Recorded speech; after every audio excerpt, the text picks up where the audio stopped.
question tags, basic rules, auxiliary or modal auxiliary verb plus pronoun and question marks.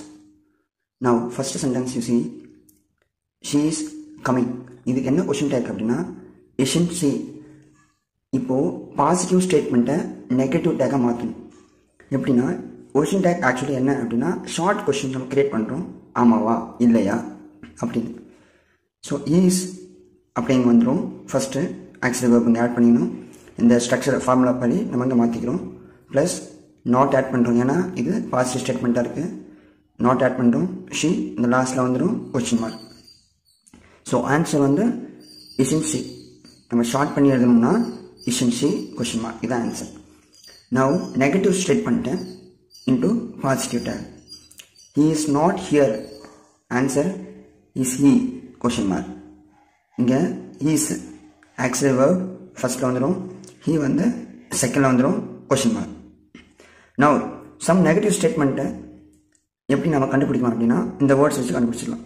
never, rarely, hardly, barely, scarcely, no, not only, இந்த மாதிரி வேர்ட்லாம் வச்சு நம்ம கண்டுபிடிச்சிடலாம்.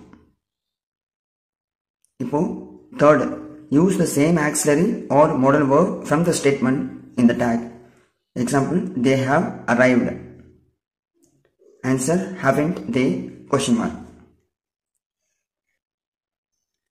have first வந்துருச்சு, இது பாசிட்டிவ்ன்றதுனால நம்ம நாட் ஆட் பண்ணுறோம்.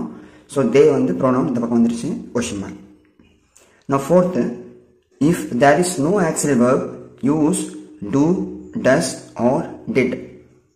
இது எப்படி நான் சொல்கிறேன், you like coffee, don't you question mark. ஒரு லைக் வந்து ப்ரெசன்ட் டென்ஸில் இருக்குது, அதனால் நம்ம என்ன பண்ணுறோம் டூ இல்லை டஸ் தான் யூஸ் பண்ணுறோம். இங்கே யூ ப்ளூரலாக கன்சிடர் பண்ணுறதுனால டோன்ட் யூ அப்படின்னு மாறி இருக்கு question mark.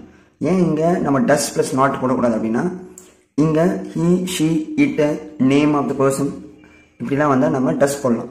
Doesn't she, doesn't he, doesn't it அப்படி போடலாம். ஆனால் இங்கே யூ வந்து வந்திருக்காங்க, அதனால் இது ப்ளூரல்.